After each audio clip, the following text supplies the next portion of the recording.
నిరంతర సమగ్ర మూల్యాంకనం.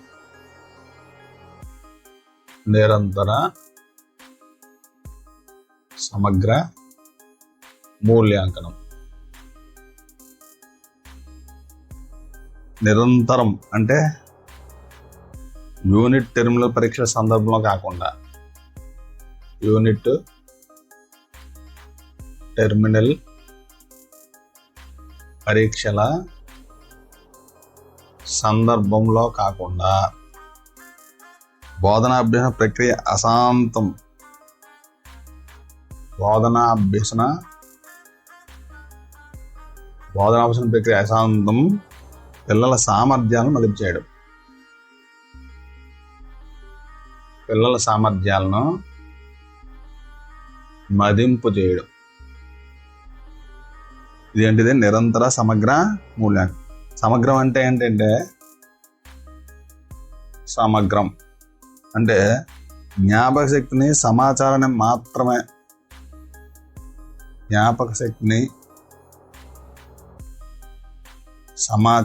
మాత్రమే మూల్యాంకనం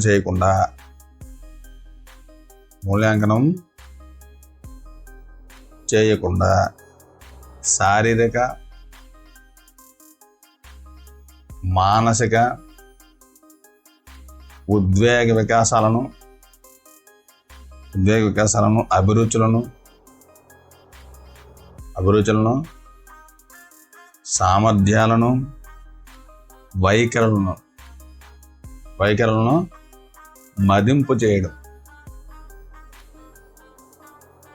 అయితే మూల్యాంకనం అంటే ఏంటంటే వివిధ మాపనలు, సాధనాలు ఉపయోగించి పిల్లలు సాధించిన ప్రగతిని పరిశీలించి ఒక నిర్ధారణ చేస్తారు. మూల్యాంకనం ఏంటి? మాపనాలు, సాధనాలు ఉపయోగించి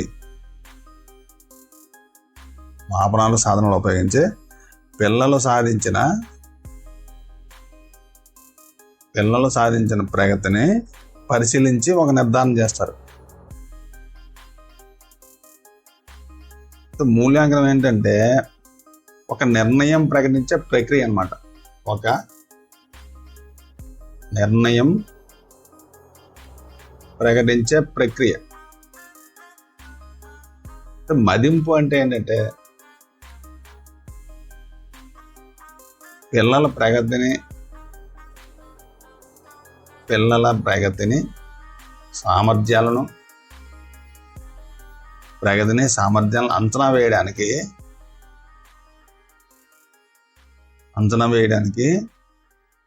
ఉపయోగించే కార్యకలాపాలు,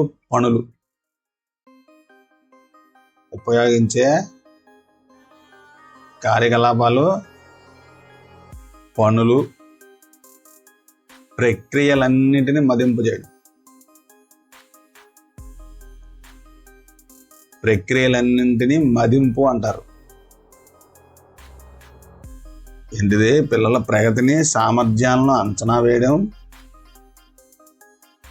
పిల్లల ప్రగతిని, సామర్థ్యాలను అంచనా వేయడానికి ఉపయోగించే కార్యకలాపాలు, పనులు, ప్రక్రియలన్నింటినీ మదింపు అంటారు. అయితే విద్యా హక్కు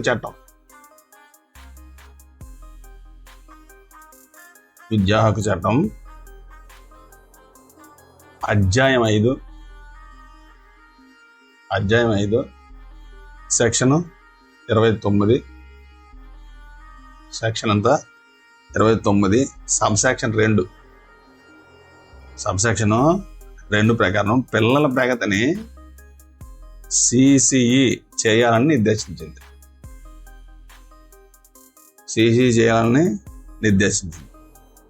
ఇది ఏంటంటే CCE 3 రకాలుగా ఉంటుంది.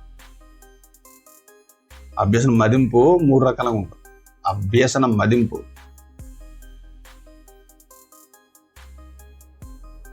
అభ్యాసం మదింపు 3 రకాలుగా ఉంటుంది. అంటే అభ్యాసం జరుగుతూ ఉన్నప్పుడు మదింపు, అభ్యసనము జరుగుతూ ఉన్నప్పుడు మదింపు, రెండోది అభ్యసనం కొరకు మదింపు,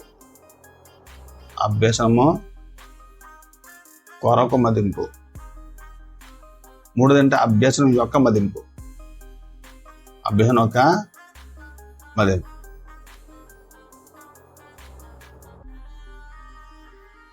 ఈ సిసిఏలో ఏంటంటే మదింపు 2 రకాలు.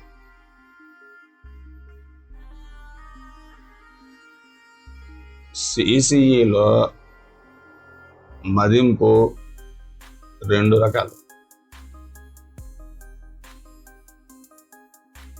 మదింపు 2 రకాలు.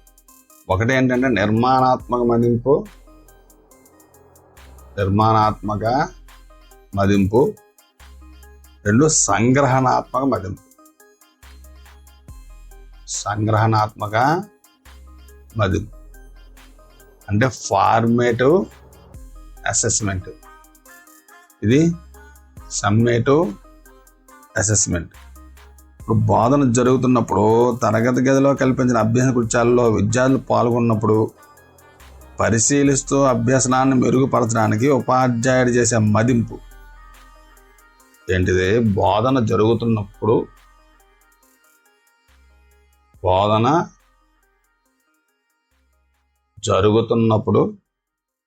తరగతి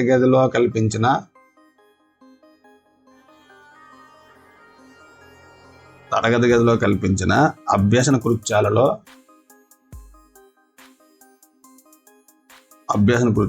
విద్యార్థులు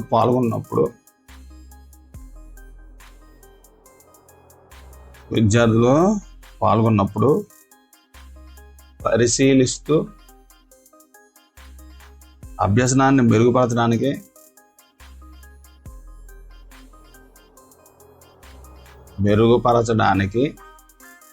ఉపాధ్యాయుడు చేసే మదింపు. నిర్మాణాత్మక మదింపు అంటారు.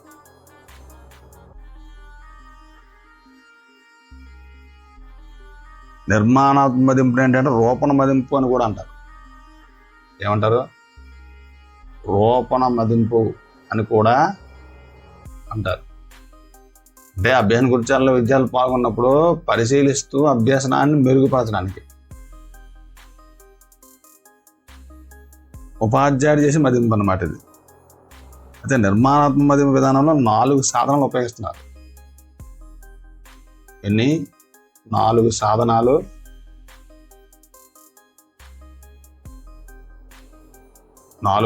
ఉపయోగిస్తున్నారు. పిల్లల భాగస్వామ్యం ప్రతిస్పందనలు.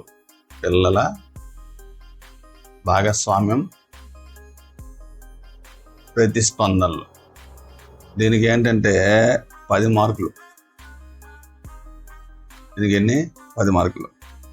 రాత అంశాలు. దీనికి 10 మార్కులు. తర్వాత ప్రాజెక్టు పనులు. దీనికి కూడా 10 మార్కులు. తర్వాత లఘు పరీక్ష ఏమంటారు? స్లిప్ టెస్ట్ 20 మార్కులు.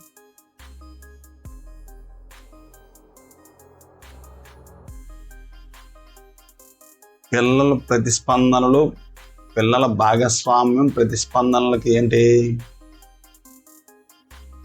సాధనాలు? ఏంటంటే చెక్ లిస్టు, మౌఖిక పరీక్ష, టీచర్ డైరీ.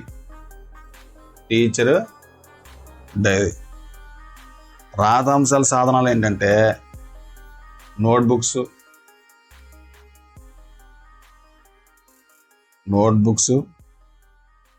పరిశీలనల్లో సంఘటన రచన, పోర్ట్ఫోలియో, తర్వాత నిర్ధారణ మాపనలు, తర్వాత విద్యార్థుల డైరీ.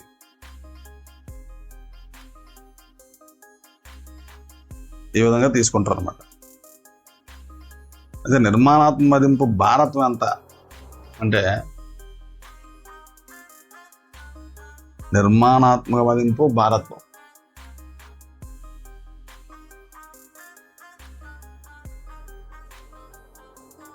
పిల్లల భాగస్వామ్యం అంటే 20%. పిల్లల భాగస్వామ్యం ఎంత? 20%. అదే రాతాంశాలు వచ్చి 20%. రాతాంశాలు 20%.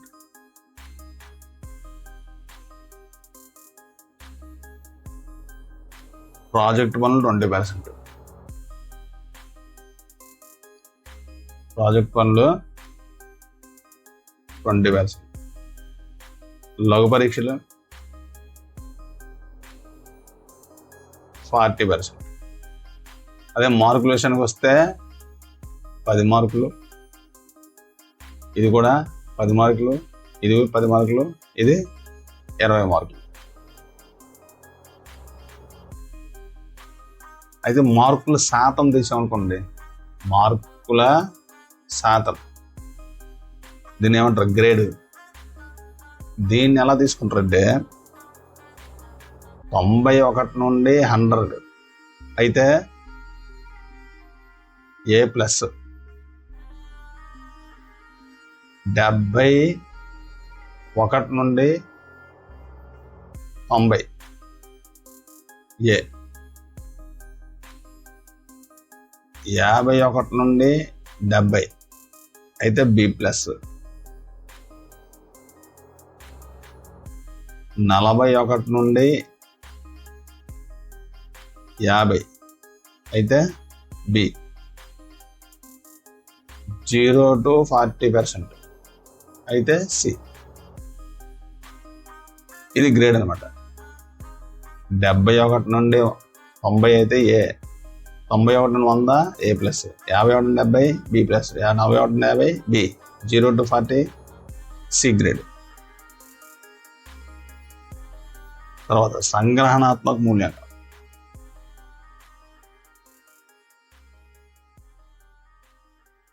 సంగ్రహణాత్మక మూల్యాంకనం.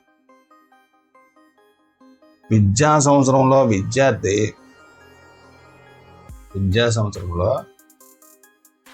విద్యార్థి పాఠ్యేతర రంగాల్లో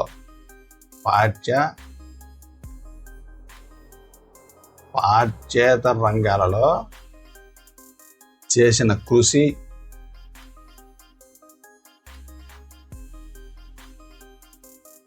కృషి, సాధించిన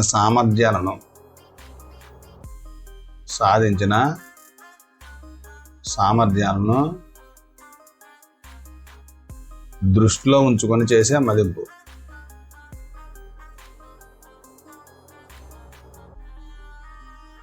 దీన్ని ఏమంటారు? సంగ్రహణాత్మక మదింపు అంటారు. ఇది కోర్సు పూర్తయిన తర్వాత పిల్లలను పరీక్షించే పద్ధతి. ఇదేంటంటే కోర్సు పూర్తయిన తర్వాత పిల్లలను పరీక్షించే పద్ధతి. సాంప్రదాయ పద్ధతుల ద్వారా నిర్వహించబడుతున్నట్టు ఇది ఎలాగా? సాంప్రదాయ పద్ధతుల ద్వారా నిర్వహించబడుతుంది. టెర్మినల్ వార్షిక పరీక్షల పేరిట సంగ్రహణ మదింపు జరుగుతుంది. టెర్మినల్ వార్షిక పరీక్షలు సంగ్రహణ మదింపు జరుగుతుంది. సంగ్రహణ మదింపులో విద్యార్థుల ప్రగతిని నిర్ణయించే సాధనం రాత పరీక్ష మరియు మౌఖిక పరీక్ష. సంగ్రహణ మదింపులో విద్యార్థుల ప్రగతిని నిర్ణయించే సాధనం ఏంటంటే రాత పరీక్ష, మౌఖిక పరీక్ష.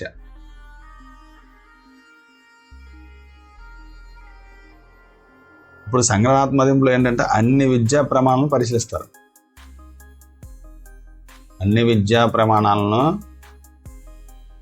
పరిశీలిస్తారు. రాష్ట్ర విద్యా ప్రణాళిక చట్టం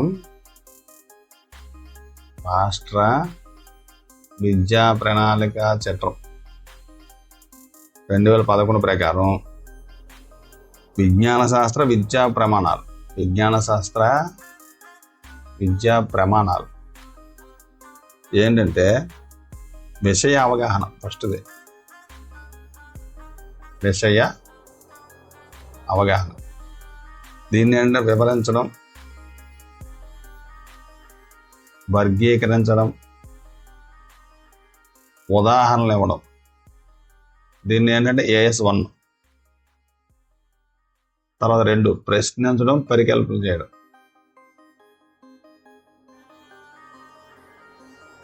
పరికల్పనలో చేయడం.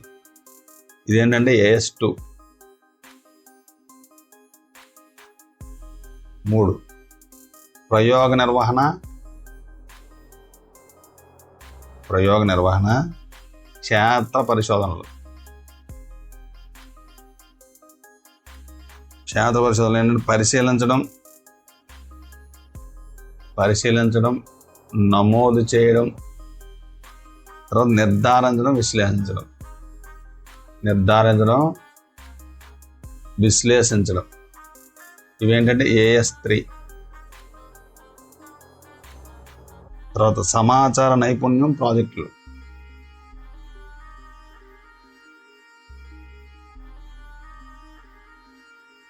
AS4 బొమ్మలు గీయడం, నమూనాలు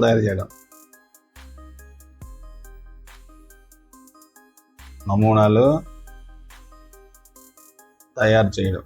ఇదేంటి AS5 సౌందర్య స్పృహ ప్రశంస.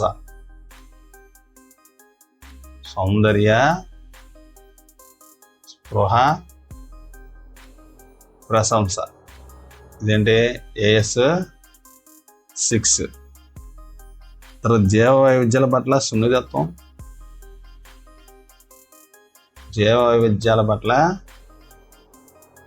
సున్నితత్వం,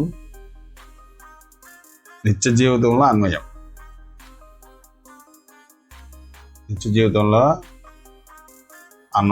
AS7. AS అంటే ఏంటంటే అకాడమిక్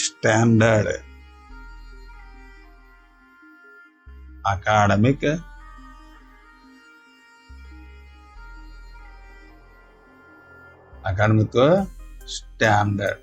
AS విద్యా ప్రమాణాలు. లేదంటే విద్యా ప్రమాణం.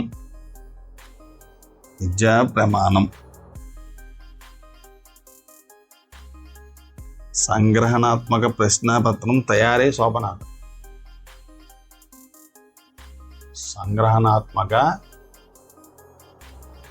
ప్రశ్నాపత్రం తయారీ సోపానాలు. పరీక్షాపత్రం రూపకల్పన.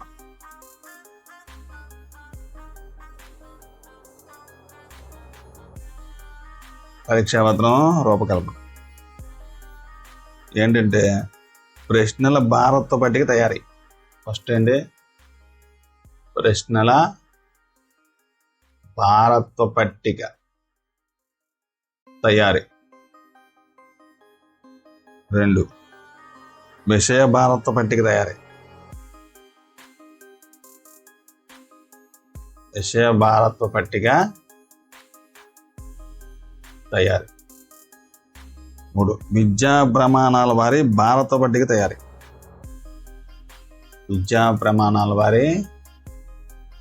భారత్వ పట్టిక తయారీ. ఏంటది భారత్వ పట్టిక తయారీ? ఏంటంటే AS1 అంతా 40%, AS2 ఎంత 10%, AS3 15%, AS4 10%, AS5 15%, AS6 10% ఉండాలన్నమాట. కఠిన స్థాయి భారత పట్టిక తయారీ. అంటే సులభ స్థాయి అనుకోండి 25%. సులభ స్థాయి ఎంత 25%, సాధారణం 50%, కఠినం 25%.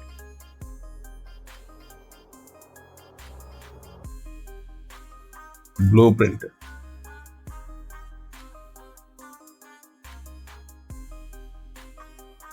దీనిని ప్రశ్నల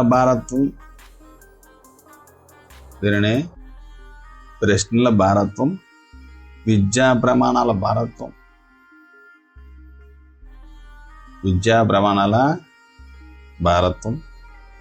విషయ భారత్వం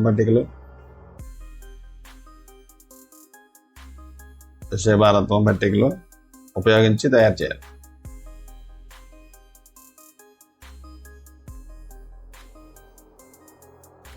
ఇందులో ఏంటంటే కఠిన స్థాయి పట్టిక ఉండదు.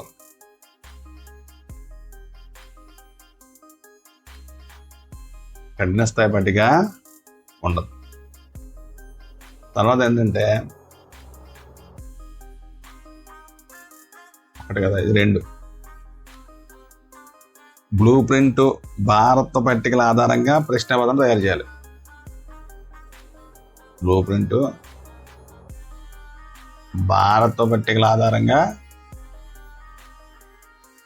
ప్రశ్నపత్రం తయారు చేయాలి.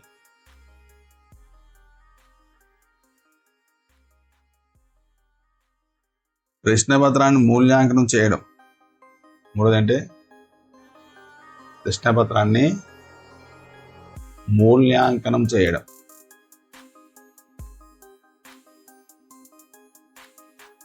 తర్వాత 4,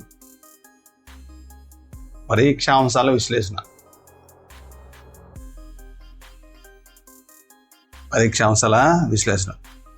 అంటే వివిధ పాఠ్యాంశాలు, ఆ తర్వాత వివిధ రకాల ప్రశ్నలు, వాటి సంఖ్య, కఠినత మొదలైన వాటిని ద్వితీయ పట్టికలో పొందుపరచడాన్ని బ్లూ ప్రింట్ అంటారు. ద్వితీయ పట్టికలో పొందుపరచడాన్ని బ్లూ ప్రింట్ అంటారు.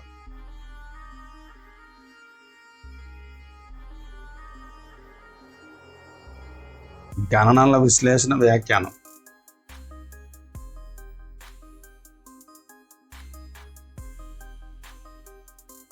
ఏంటిదంటే పరీక్షా ఫలితాల విశ్లేషణ అన్నమాట. పరీక్షా ఫలితాల విశ్లేషణలో ప్రశ్నాంశ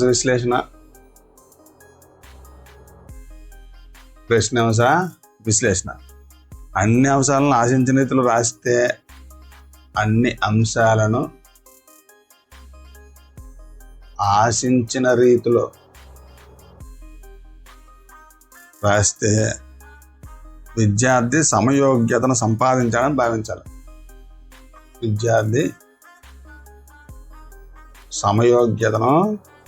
సాధించాలని భావించాలి. తర్వాత లక్ష్యాల విశ్లేషణ.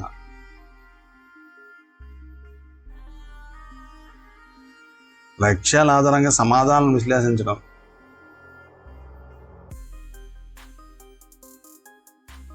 సమాధానాలను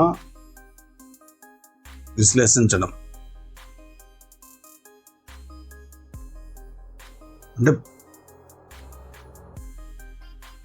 ప్రతి ప్రశ్నాంశం ఏంటంటే లక్ష్యాధారం అవుతుంది. ప్రతి ప్రశ్నాంశము లక్ష్యాధారం అవుతుంది. తర్వాత పాఠ్య జ్ఞాన విశ్లేషణ.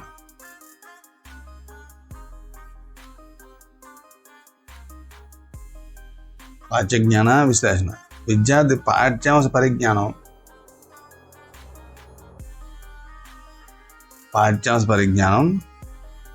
ఎంతవరకు సాధించాడో తెలుసుకోవడానికి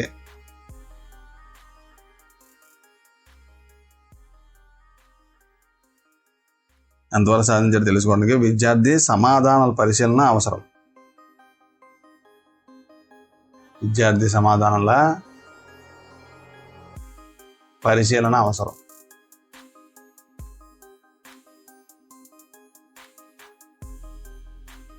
ఇప్పుడు కేంద్రీయ ప్రవృత్తమానాలు ఉన్నాయి.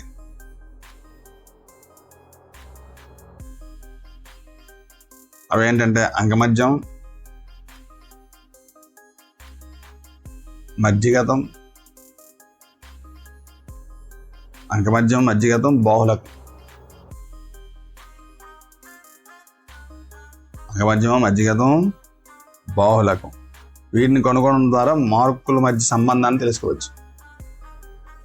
వీటిని కనుగొనడం ద్వారా మార్కుల మధ్య సంబంధాన్ని తెలుసుకోవచ్చు. తర్వాత చతుర్థాంశక విచలనము. చతుర్థాంశక విచలనం, ప్రామాణిక విచలనం ఉపయోగించి విద్యార్థుల స్వభావం తెలుసుకోవచ్చు.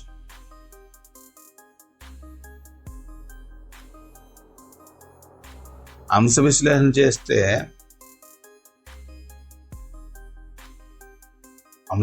చేస్తే ప్రశ్నాపత్రంలోనే విషయతంత్ర ప్రశ్నల నాణ్యత తెలుసుకోవచ్చు.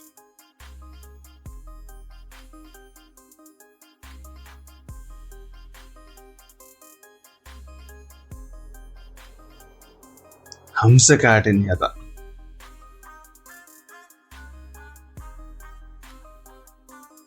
హంసకాఠిన్యత సూత్రం ఏంటంటే 2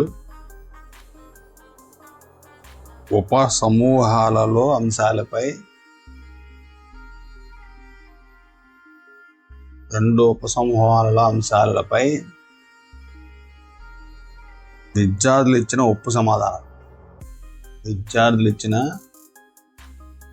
ఒప్పు సమాధానాలు by 2 ఉపసమూహాలలోని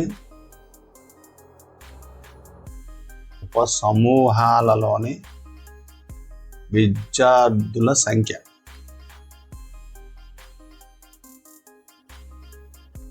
RU plus RL by N. RU అంటే అధిక గణనలు పొందిన మొట్టమొదటి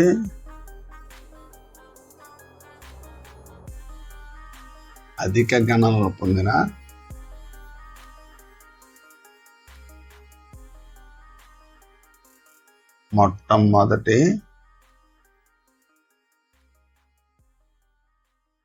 27% విద్యార్థుల సమూహం.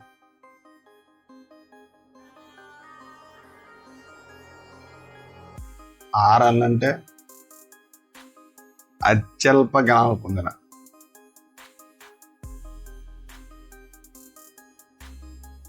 చిట్ట చివరి 27% మంది. 27% విద్యార్థుల సమూహం. అంశకాఠిన్యత స్థాయిని అంశకాఠిన్యత స్కేల్ ద్వారా తెలపవచ్చు. అంశకాఠిన్యత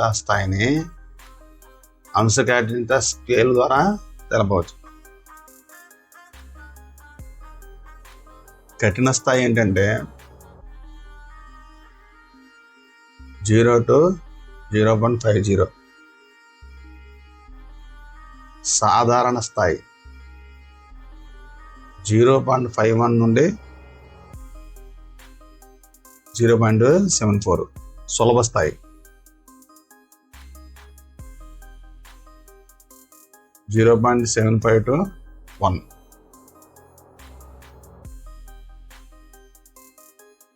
అంశ విచక్షణ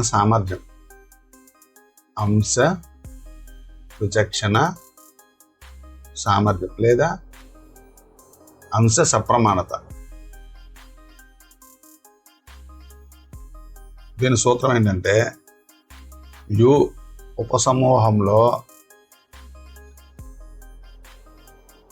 ఉపసమూహంలోని ఒప్పు సమాధానాల సంఖ్య మైనస్ L ఉపసమూహంలోని ఒప్పు సమాధానాల సంఖ్య బై ఏదైనా ఒక సమూహంలో విద్యార్థుల సంఖ్య RU minus RL by n/2. అంశ విచక్షణ స్కేలు, అంశ విచక్షణ స్కేల్ వెరీ పూర్, -0.2 నుండి 0 వరకు. పూర్ ఏంటంటే -0.1 నుండి 0.25 వరకు. బిలో యావరేజ్ 0.25 నుండి 0.26 నుండి 0.5 వరకు.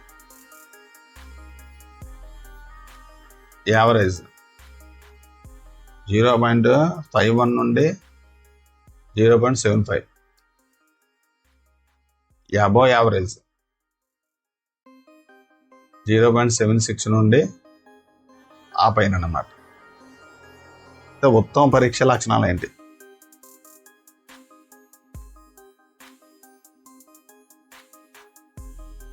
ఉత్తమ పరీక్ష లక్షణాలు ఫస్ట్ ఏంటంటే ప్రామాణికత లేదా సప్రమాణత.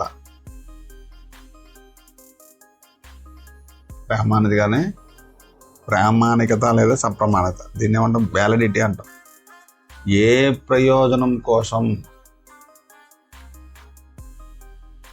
ప్రయోజనం కోసం పరీక్షను ఎన్నుకోవడమయ్యిందో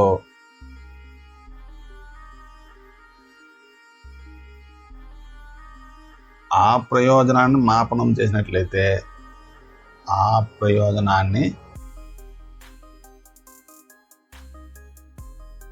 మాపనం చేసినట్లయితే ఆ పరీక్షకి ఏంటంటే సప్రమాణత ఉన్నదే అంటారు. ఏ ప్రయోజనం కోసం పరీక్షను ఎన్నుకోబడిందో ఆ ప్రయోజనంని మాపనం చేయాలి. సప్రమాణత ఏంటంటే లక్ష్యాలపై ఆధారపడి ఉంటుంది.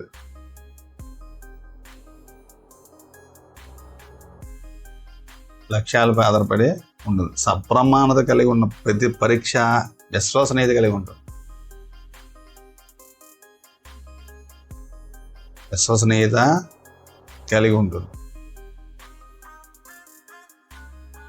విశ్వసనీయత కలిగి ఉన్న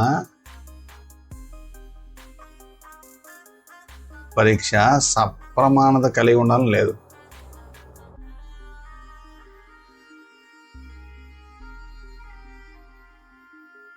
తర్వాత విశ్వసనీయత.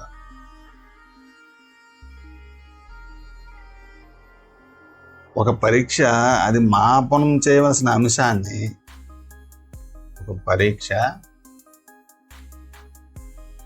మాపనం చేయవలసిన అంశాన్ని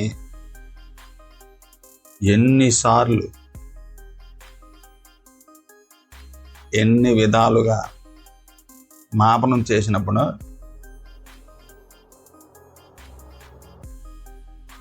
చేసినప్పుడు అదే ఫలితం వస్తే దాన్ని విశ్వసనీయత అంటారు.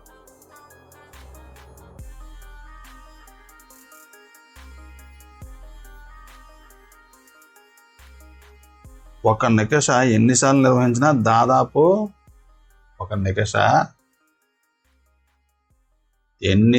నిర్వహించినా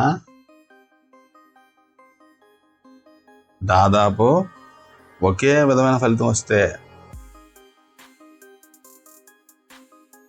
దానికి విశ్వసనీయత ఉంది అందన్నమాట. లక్ష్యాత్మకత.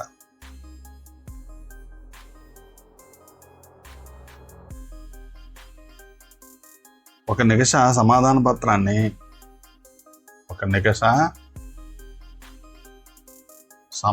పత్రాన్ని ఏ ఇద్దరు వ్యక్తులు ఒకసారి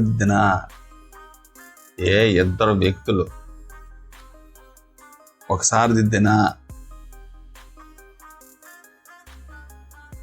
లేదా ఒకే పరీక్షకుడు వేరు సమయాల్లో దిద్దిన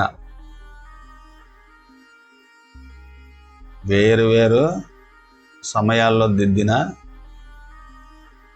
ఒకే విధమైన ఫలితం వస్తుంది.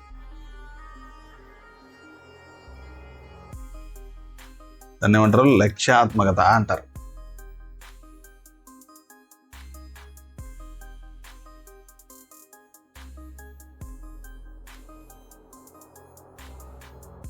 తర్వాత ఔపయోగిత.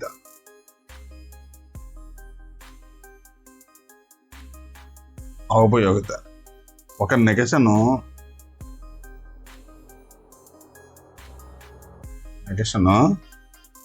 ఉపాధ్యాయులు నిర్వాహకులు ఎంతవరకు విజయవంతంగా వినియోగించుకుంటారో, ఉపాధ్యాయులు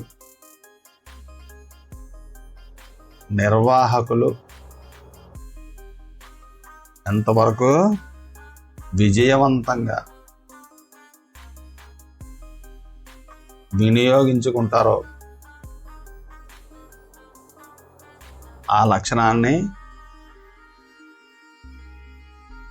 ఔపయోగిత అంటారు. సమగ్రత.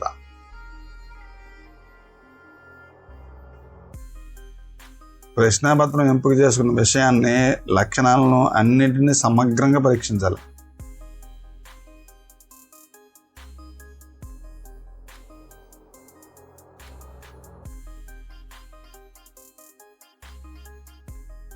పరీక్షాపత్రం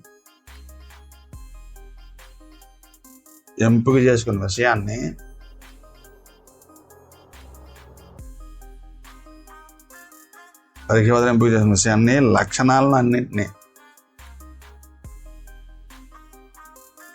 లక్షణాలను అన్నింటినీ సమగ్రంగా పరీక్షించాలి.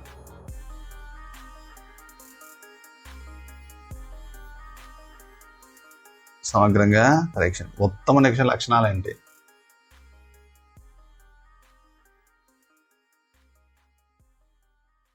సులభ గణన, సులభ నిర్వహణ, సులభ వ్యాఖ్యానం,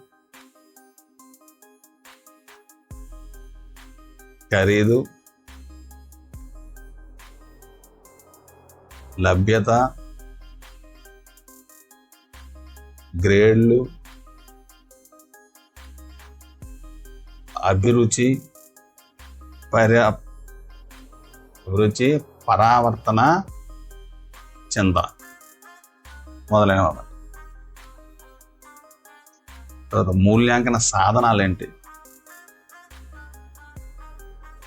మూల్యాంకన సాధనాలు పరిమాణాత్మక, గుణాత్మక సాంకేతిక విధానాల వర్గీకరణ. పరిమాణాత్మక, గుణాత్మక సాంకేతిక విధానాల వర్గీకరణ.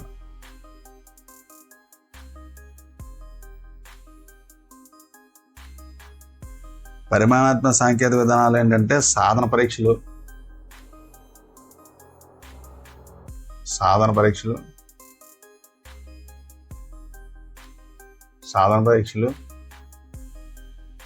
ప్రజ్ఞా పరీక్షలు. గుణాత్మక సాంకేతిక విధానాలు ఏంటంటే అభిరుచి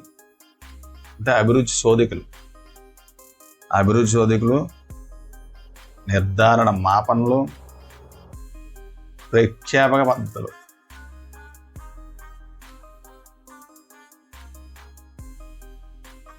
పరీక్షించే సాధనం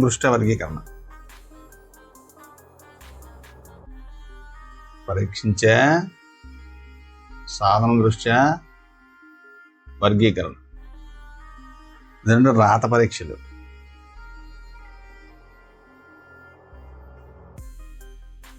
ఏంటి? వ్యాసరూప,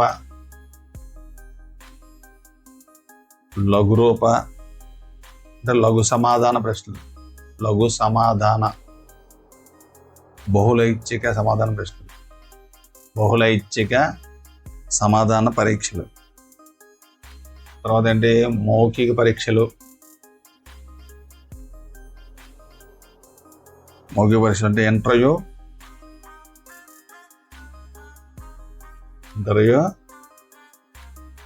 ఉపాధ్యాయుడు అడిగే ప్రశ్నలు. నిష్పాదన పరీక్షలు.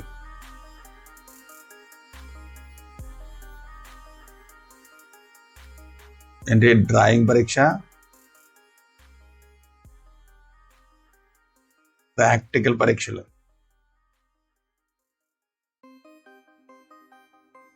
తర్వాత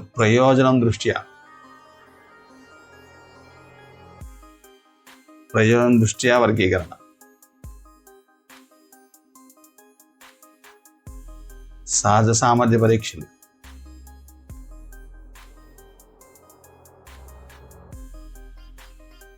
ఇవేంటంటే శాస్త్రీయ వైఖరి, శాస్త్రీయ వైఖరి మాపనే, బోధన వైఖరి మాపనే. తర్వాత సాధన పరీక్షలు. అసైన్మెంట్లు,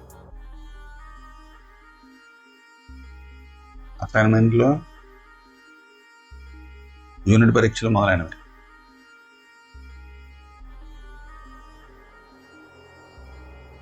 తర్వాత సమస్య సాధన లేదా సమస్య నిదాన లేదా లోపముద్ర. సమస్య నిదాన లేదా లోప నిర్ధారణ పరీక్షలు. ఇవేంటంటే విద్యార్థి ఎదుర్కొన్న సమస్యల సాధనకు లోప నిర్ధారణకు ఉపయోగిస్తారు.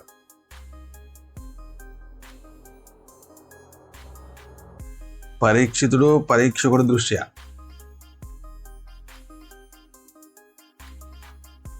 పరీక్షకుడి దృష్ట్యా. పరీక్షితుడు పరీక్షకుడి దృష్ట్యా. స్వయంగా వివరణిచ్చే సాధనాలు.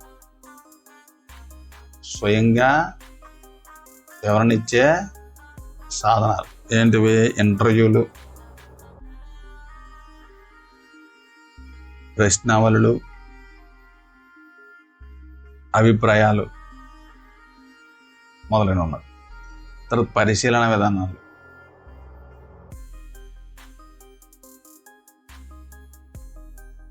చెక్ లిస్టులు, సాంఘిక మితులు, జీవిత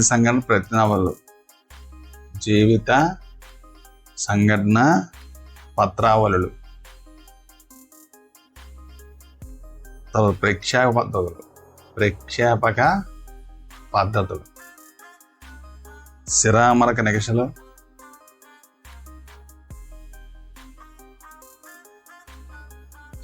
నికషలు, పిక్చర్ స్టడీ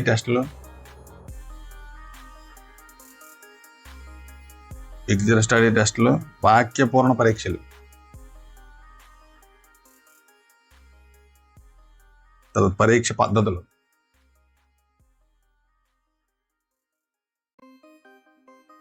రాత పరీక్ష, మౌఖిక పరీక్ష, తర్వాత నిష్పాదన పరీక్ష.